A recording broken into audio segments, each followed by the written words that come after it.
I guess to make it as easy and as painless as possible, the most important thing I think is going to be for you to make sure that you have good objectives, the classroom understands what those objectives are, that the behaviors of the students are consistent with those objectives, and that the outcomes and behaviors are going to help them accomplish it, and then that you're as specific as possible in who should do what to accomplish those outcomes and objectives. And another thing that they're going to be looking for is differentiation. Differentiation is huge right now, and they just always want to see that. Don't reinvent the wheel. Go ahead. Find a way to have something for everybody, Yeah, basically. pretty much. And those standards that I emailed you, the templates, all those have different objectives on there that you can use, that you can cut and paste into here. Our classroom books, all of our textbooks are based on those same objectives. Okay. So each lesson should have a specific set of objectives that are trying to be accomplished. Yeah, okay. I think that the big things you want to focus on are making sure that your objectives are there, your differentiation's there, your outcomes linked to your objectives, and you're just specific about this.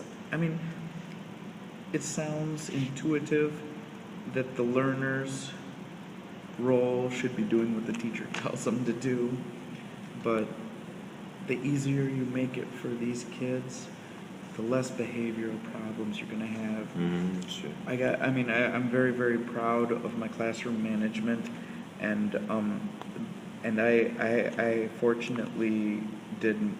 I feel like last year I ended up much better than my other my peers, because I was able to develop a routine. And they know this. Every day, as soon as they come down, they need their objectives and outcomes in the copybook. And then if somebody's messing around, Mister, you don't tell me what to do. No, Saeed, that's not true, because every day you know what you're trying to accomplish and what you need to do to accomplish those. So here I've got, I put the outcomes, and then I'll put what page numbers we're on. There's a lot of structure and organization. And no that excuses. No. And then Less it puts the accountability on them. Yeah. And if you're coming in to be observed, they're going to want to see your objectives. They're going to want to see you referring back to them. They want to see that you're telling the learners how to accomplish those objectives. And it's also important to have goals. I stress that, but that's kind of Goals and objectives, same. I use them interchangeably, but I always write them on I always write them formally on the board as objectives. But we talk about setting goals and targets. So, but yeah, and then I try to beat it into their head. This is what you want to accomplish. This is your plan to get it done. You do this on a daily basis, you can get whatever kind of mark you want in my class. You do the work, you're going to get the mark. Just don't cause me problems. And it's a system that works really, really well for me. If you're having behavioral issues or things like that, you really want to keep the majority of your talking here. 5 to 7 minutes. 10 minutes talk time, you got kids bouncing off the walls.